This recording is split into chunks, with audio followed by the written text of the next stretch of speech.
Students, আজকে আমি তোমাদের সাথে chapter 8 human food and food production, এই চ্যাপ্টারটা যে লাইফ সায়েন্সে আছে এটা নিয়ে আমি একটু আলোচনা করব যে কোন কোন পোর্শনগুলো ইম্পর্টেন্ট। তোমাদের তো সামনেই পরীক্ষা, আর এই চ্যাপ্টারটা অনেকটাই বড় আছে, তাই জন্য তোমাদের যাতে একটু হেল্প হয় তাই জন্যে এই ভিডিওটা আমার করা। ঠিক আছে, তো দেখো প্রথমে আমরা কি পড়ব, যে এগ্রিকালচার কি নিয়ে, না এগ্রিকালচার মানে কি। তো প্রথমে পড়তে হবে যে what do you mean by agriculture. তো এগ্রিকালচার কি, না agriculture is a branch of science যেটা কিনা কনসার্নড উইথ ডিসকভারিং নতুন আর ইমপ্রুভভাবে ভ্যারাইটি অফ বিভিন্ন রকমের ক্রপ কিভাবে গ্রো হচ্ছে, সেটা প্রোডাকশান কিভাবে করা হবে, রিয়ারিং অফ ডিফারেন্ট অ্যানিমালস মানে বিভিন্ন অ্যানিমালস কিভাবে চড়ানো হবে, যেটা হতে পারে কাউ, গোট, শিপ, ফাউল, এক রকমের পাখি হয় পোলট্রির মতন, যাতে কিনা আমরা মিল্ক, এগস আর কিছু কিছু ক্ষেত্রে যাতে মিট পেতে পারি বেটার কোয়ালিটির। এটা হলো। তো এবার আসছে দেখো what do you mean by crop. তো যখন plants of the same kind যখন আমরা চাষ করি একটা বড় এরিয়াতে, সেই প্লান্টগুলোকে আমরা একসাথে বলি ক্রপ। ঠিক আছে, এটা তো জানো। তো এবার তোমরা এখান থেকে মেনলি আসছে চ্যাপ্টারটা ইম্পর্টেন্ট, যে কি না হোয়াট ইজ হর্টিকালচার। তো হর্টিকালচার এটা মনে রাখবে কি না প্রসেস যেভাবে ফ্রুট আর ভেজিটেবল কাল্টিভেট বা গ্রো করা হয়, এটা আমাদের একটা এগ্রিকালচারেরই ব্রাঞ্চে আলোচনা করা রয়েছে, যেটাকে বলা হয় হর্টিকালচার। ঠিক আছে, এবার আসছে দেখো খুব খুব ইম্পর্ট্যান্ট, এটা অবশ্যই পড়বে, এখান থেকে অনেক কোয়েশ্চেন আসে যে রাবি ক্রপস আর খারিফ ক্রপসের ডিফারেন্স, বা সেগুলো আলাদা আলাদা করে what is Rabi crops, what is kharif crops, এটা আসতে পারে। দেন আসতে পারে যে এই খারিফ ক্রপস কোন সিজনে গ্রো করা হয় মানে কাল্টিভেট করা হয়। তো স্টার্ট হচ্ছে দেখো কখন থেকে, না আমাদের মনসুন বা জুন জুলাই মাসের শুরুর থেকে কাল্টিভেশন হয় স্টার্ট করা, আর কখন এটাকে মানে হারভেস্ট করা মানে হচ্ছে যে ক্রপটা হয়ে গেল, এবার সেটাকে ফসল করার পরে যখন সেটাকে আমরা নিয়ে নিই, তো সেটা কখন হয় না মনসুন শেষে, যেমন যেটা হচ্ছে সেপ্টেম্বর অক্টোবর মান্থে। তারপর এটা মনে রাখবে খুব ইম্পর্ট্যান্ট পয়েন্ট, যে খারিফ ক্রপস কিসের উপর ডিপেন্ড করে, না আমাদের সাউথ ওয়েস্ট মনসুনের উপর ডিপেন্ড করে কিন্তু। তো এগুলোর এক্সাম্পলও খুব ইম্পর্ট্যান্ট, প্যাডি, মেজ, কটন, গ্রাউন্ডনাট, সয়াবিন এটসেট্রা। তারপর আসছে দেখো রবি ক্রপস। তো রবি ক্রপস হচ্ছে যখন আমাদের খারিফ ক্রপস হারভেস্ট হয়ে গেল, দেন আসছে সিজন রবি ক্রপসের। মানে রবি ক্রপস কখন থেকে স্টার্ট হচ্ছে, না বিগিনিং অফ উইন্টার মানে অক্টোবর নভেম্বর, আর হারভেস্ট কখন করছি, না মার্চ এপ্রিল মাসে। এটাও খুব ইম্পর্টেন্ট কি না রবি ক্রপস কিন্তু বর্ষা বা মনসুনের উপর নির্ভর করে না। রবি ক্রপসের এক্সাম্পলগুলো খেয়াল রাখবে, হুইট, বার্লি, গ্রাম, পি, মাস্টার্ড এটসেট্রা। ঠিক আছে, তো এবার আমরা দেখো এই যে ক্রপ প্রোডাকশানের বিভিন্ন রকম সব স্টেপস হয় সেগুলোর পড়বো একটা একটা করে। দেখো কি বলেছে প্রথমে, এই যে প্রিপারেশন অফ সয়েল করা হয় অফ কাল্টিভেবল ল্যান্ড। তো এখানে মনে রাখবে যে এই যে আর্থওয়ার্মস বা বিভিন্ন রকমের যে মাইক্রোবস যারা সয়েলে থাকে তাদের ফাংশন কি, এটা কিন্তু খুব ইম্পর্ট্যান্ট একটা কোয়েশ্চেন। তো এটা মনে রাখবে যে হোয়াট ইজ দ্য ফাংশন বা রাইট দ্য ফাংশন বা importance of the microbes and earthworms that live in the soil. তো এটা কোথার থেকে লিখতে হবে, না এইখান থেকে দেখো এই যে দিস অর্গানিজমস আছে, এখান থেকে লিখবে যে এটা হচ্ছে আমাদের সয়েলের হালকা করতে, লুজ করতে সাহায্য করে। তাছাড়া সয়েলে থাকা যে অর্গ্যানিক কন্টেন্ট মানে যেটার মধ্যে আমাদের কার্বন, হাইড্রোজেন, অক্সিজেন, নাইট্রোজেন এগুলো রয়েছে বা যেটাকে বলা হয় হিউমাস, এটাকে বাড়ায়। কাজেই এই অর্গানিজমসগুলো কী করে না চাষাদের বা চাষিদের বন্ধু হয়। ঠিক আছে, চাষাটা ভুল কথা, আমি ওটা ভুল করে বলেছি, চাষিদের বন্ধু। ঠিক আছে, the microbes present in the soil. ঠিক আছে, তো দেখো এই যে সমস্ত যারা অর্গানিজমস বা আর্থওয়ার্মসরা রয়েছে সয়েলে, সেটা কি করে না আমাদের ডেড যে প্লান্ট আর অ্যানিমালস পড়ে থাকে যেগুলো পচছে সেগুলোকে ডিকম্পোজ আরও পচায়, আর সেই কম্পাউন্ডগুলোকে আর এলিমেন্টগুলোকে তাদের বডির সাথে মিক্স করে সয়েলে মিশিয়ে দেয়। তো এইভাবে কি হয় না প্লান্ট তাদের যে পুষ্টিগুলো সেগুলো সয়েল থেকে পায়। ঠিক আছে, তো দেখো বলেছে যে এটাই হচ্ছে তোমাদের ইম্পর্টেন্সটা, এতটুকু করলেই হবে সয়েল অবধি। এবার আসছে আমাদের যে প্লাউইং করা হয়, তো সেগুলোতে কি কি টুলস ইউজ করা হয়। তো সেগুলো একটু খেয়াল রাখবে। যেমন নাম্বার 1 হচ্ছে প্লাউ। প্লাউটার ছবিটা দেখো, এটা হচ্ছে প্লাউ। তো প্লাউয়ের কাজ কি এটা একটু মনে রেখো। প্লাউটাকে প্লাউইং করানোর জন্য মানে লাঙল চালানোর জন্য ইউজ হয়, ঠিক আছে। তারপর হচ্ছে ফার্টিলাইজার বা সার সয়েলের সাথে মেশানোর জন্য, বা উইডস রিমুভ করার জন্য মানে জংলি যে গাছপালা আছে সেগুলোকে আলাদা করার জন্য মানে বার করে দেওয়ার জন্য, ঠিক আছে। এটা একটু খেয়াল রেখো। দেন হোয়ের কি ইউজ ছবিটা দেখছো, তো who is used for removing ওই উইডস আর লুজেনিং দ্য সয়েল।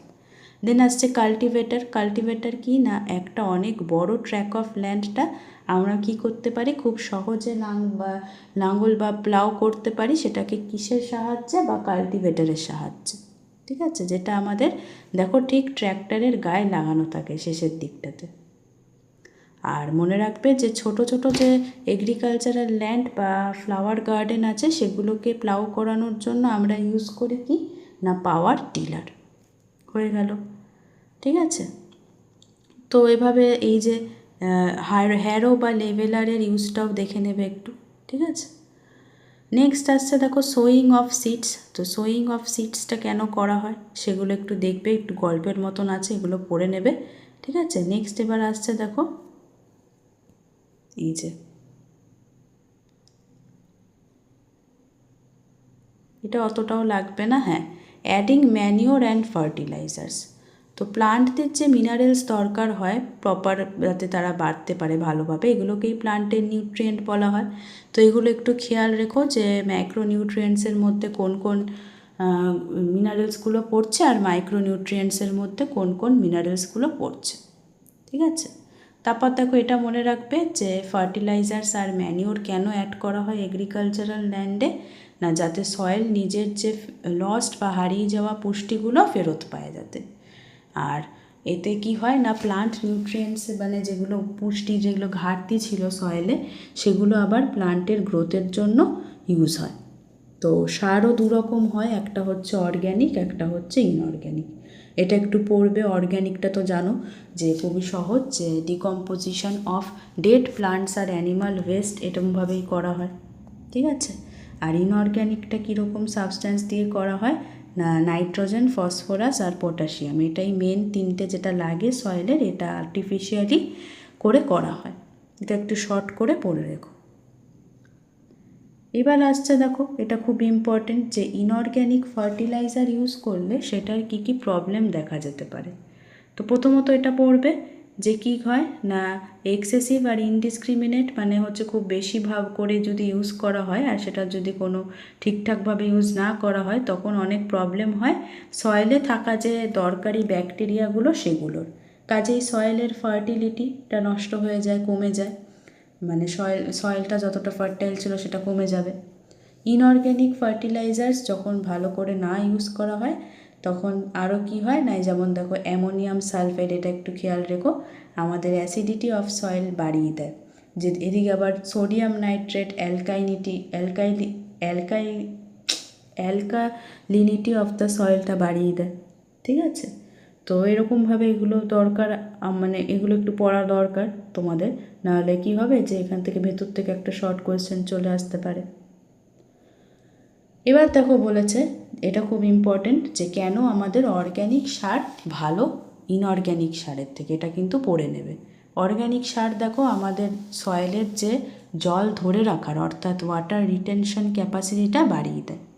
তারপর সয়েলটা কীরম হয়ে যায়, পোরাস মানে ফুটো ফুটো হয়ে যায় যখন অর্গ্যানিক বা যখন অর্গ্যানিক সার ইউজ করা হয়, তাই জন্য সয়েলটা ওয়েল এরেটেড মানে ভালোভাবে হাওয়া ঢুকবে তাহলে সয়েলের ভেতরে।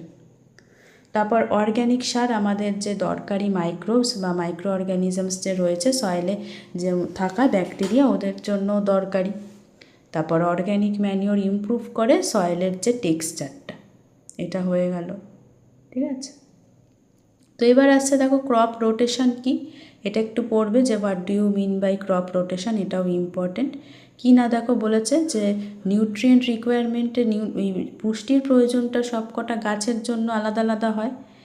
অনেক সময় সয়েল কি হয় না, দরকারি যে প্লান্ট নিউট্রিয়েন্ট সেগুলো হারিয়ে ফেলে, তো কাজেই তখন কি করা হয়, লেগুমিনাস প্ল্যান্টস, এরকমও কোয়েশ্চেন আসতে পারে যে কেন লেগুমিনাস প্ল্যান্টস লাইক, লেগুম মানে এই যে দেখো এই যেরকম পি, বিন, গ্রাম, পালসেস, এইগুলো কেন গ্রো করা হয় বিটুইন টু ক্রপস না? দেখো কি করা হয় না, একটা সিম্বায়োটিক ব্যাকটেরিয়া আছে যেটার নাম কি রাইজোবিয়াম। সে কি করে না, এই সমস্ত যে লেগুমিনাস প্ল্যান্টস রয়েছে যেমন পি, বিন, গ্রাম, পালসেস, এদের রুটসে থাকে। তো প্লান্টরা কি করতে পারে না, না ডাইরেক্ট নাইট্রোজেনটা হাওয়া থেকে নিতে পারে না। তো এই যে ব্যাকটেরিয়াগুলো কি করে না, অ্যাটমসফিয়ারে থাকা নাইট্রোজেনটা নেয় আর সেটাকে কনভার্ট করে নাইট্রোজিনাস কম্পাউন্ডসে, যেগুলো প্লান্ট তারপর ইউজ করে। এটা কিন্তু খুব খুব important. Some of this nitrogenous compound সয়েলে থেকে যায় কিছুটা যখন প্লান্ট ইউজ করে নিয়েছে। তো এরকম অনেকটা নাইট্রোজেন থেকে যায় সয়েলে এই লেগুমিনাস প্ল্যান্ট হারভেস্ট মানে নিয়ে নেওয়ার পরেও, ফসল হওয়ার পরেও। তো তারপরে যদি ক্রপস লাইক প্যাডি, হুইট আর মেজ যদি গ্রো করা হয়, তো তখন তারা যথেষ্ট পরিমাণের নাইট্রোজেনাস কম্পাউন্ড সয়েল থেকে পেয়ে যাবে। তো সয়েল তখন নিজের যে হারানো নাইট্রোজিনাস যে কম্পাউন্ডগুলো যেগুলো লস্ট ছিল সেগুলো সব পেয়ে যাবে ফেরত। তো এই যে দেখো বলেছে cultivation of other crops like leguminous plants in between the cultivation of two similar type of crops, এটাকেই বলা হয় ক্রপ রোটেশন। ঠিক আছে, নেক্সট আসছে দেখো, সামটাইমস আমরা কি করি না, বিভিন্ন রকম মাইক্রোব সয়েলের সাথে মেশানো হয় যাতে কিনা এই যে সয়েলে থাকা যে নিউট্রিয়েন্টগুলো সেগুলো যাতে মেনটেন থাকতে পারে, মানে পুষ্টিটা। তো এগুলোকেই বলা হয় বায়ো ফার্টিলাইজার্স। তো যদি তোমাদের কোয়েশ্চেন আসে যে হোয়াট আর বায়ো ফার্টিলাইজার্স, এই একটা লাইনে লিখতে পারবে ভালোভাবে, আর আরও ভালো হবে যদি পরের দুটো লাইন অ্যাড করতে পারো, কারণ আরও ভালো মার্কসটা তাহলে পাবে। না কি বলেছে দেখো, বায়ো ফার্টিলাইজার্সের এটা ইউজফুলনেস বা সিগনিফিকেন্স, ইম্পর্টেন্স, ফাংশন এগুলো আসতে পারে যে কি করে না, জলের যে মানে সয়েলের যে জল ধরে রাখার ক্ষমতাটাকে বাড়িয়ে দেয়। তাই জন্য সয়েলটা ফুটো ফুটো হয়ে যাবে আর ভালোভাবে সয়েলে হাওয়া ঢুকবে, এরেশন হয়ে যাবে। ঠিক আছে, তো আজকের আমি এই ভিডিওতে এতটুকুই রাখলাম। নেক্সট দিন থেকে আমি ইরিগেশনটা স্টার্ট করব তোমাদের সাথে। ইরিগেশনটার অনেকটা টাইপস আছে, যে কীরকম ওল্ড মেথড, নিউ মেথড, এগুলো আমি একটা একটা করে একটুখানি আলোচনা করে দেবো, আর প্রবাবেল কোয়েশ্চেনগুলোও একটু বলে দেবো। তোমরা চ্যাপ্টারটা ভালো করে আমি যেভাবে বলছি, গাইড করছি, এভাবে পড়বে, দেখবে কোনো রকম প্রবলেম হবে না। সামনেই পরীক্ষা, সবাই মন দিয়ে পড়ো। কোনো ডাউট থাকলে আমাকে জিজ্ঞাসা করতে পারো। তোমাদের ফিজিক্যাল যে সায়েন্সের সমস্ত চ্যাপ্টারগুলো আছে ওগুলো আমি সবকটাই প্রায় কভার করে দিয়েছি। এই টার্মে যেগুলো রয়েছে আমার প্লেলিস্ট করা রয়েছে, সেখান থেকে চাইলে চেক করতে পারো। আর লাইফ সায়েন্সও করছি, একটা দুটো হয়তো করেছি, আর এটা করছি এখন। আর এটাই তো তোমাদের লাস্ট চ্যাপ্টার ছিল, যেটা এই টার্মের সায়েন্স থেকে। তো তোমাদের যদি ভিডিওটা একটু হলেও হেল্প হয়ে থাকে, একটা লাইক করো, বন্ধুদের সাথে শেয়ার করো। আর যারা আমার চ্যানেলে নতুন তারা প্লিজ আমার চ্যানেলটাকে সাবস্ক্রাইব করো, কারণ আজকে তোমরা যদি আমাকে একটু হেল্প না করো, মোটিভেট না করো, তাহলে কিন্তু আমি এই ভিডিওগুলো বানানোর ইন্টারেস্টটা ঠিক পাবো না। আশা করি তোমরা সেটা বুঝবে আর আমার পাশে থাকবে।